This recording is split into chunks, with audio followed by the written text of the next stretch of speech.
everybody, Coach Amanda here with the Badass Lady Gang. Welcome to Getting Started with Strength.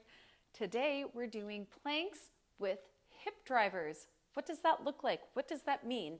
So it's just a plank and then you're driving the hips in 3 different planes of motion, and that's what it looks like. So you have forward and back, side to side, and then rotation. I learned this from the Gray Institute. So if you are interested in that program, please do check it out. It's wonderful. Okay, so planks with hip drivers, how do we align this? It's one of my favorite things to do for running.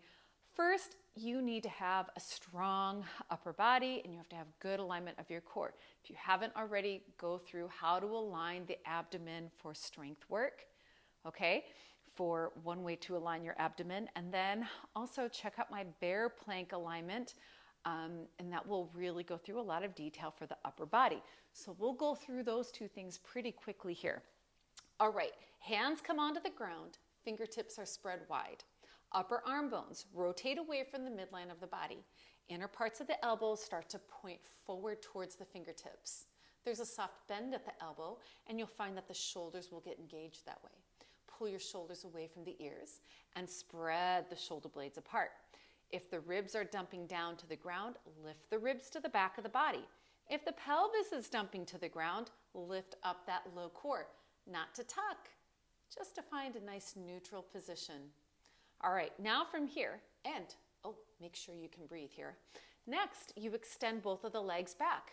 So the legs are nice and long, and if the pelvis dumps forward here, you have to drive that pelvis under just a little bit. Sometimes people push into the ground and they start to make more of a downward dog pyramid-like shape.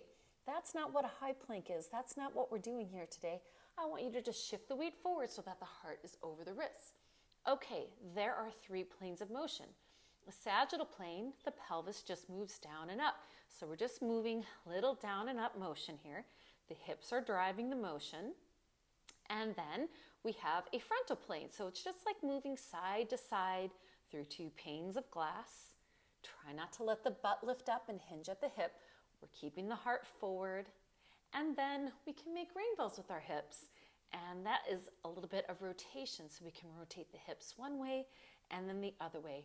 Not super big motions. You can see you can just do tiny motions like this, and it still does the trick. Oh, wow, that is so hard to do. Okay, so wonderful way to train your abdominal core when you're running. Great way to practice keeping your pelvis in alignment and your ribs in alignment over the pelvis, so that when you stand up to run, it hopefully feels a little bit easier to do. That is plank with hip drivers. I'm Coach Amanda. I teach for the Badass Lady Gang. If you have any questions, please do send me a DM, and hopefully I'll see you again very soon.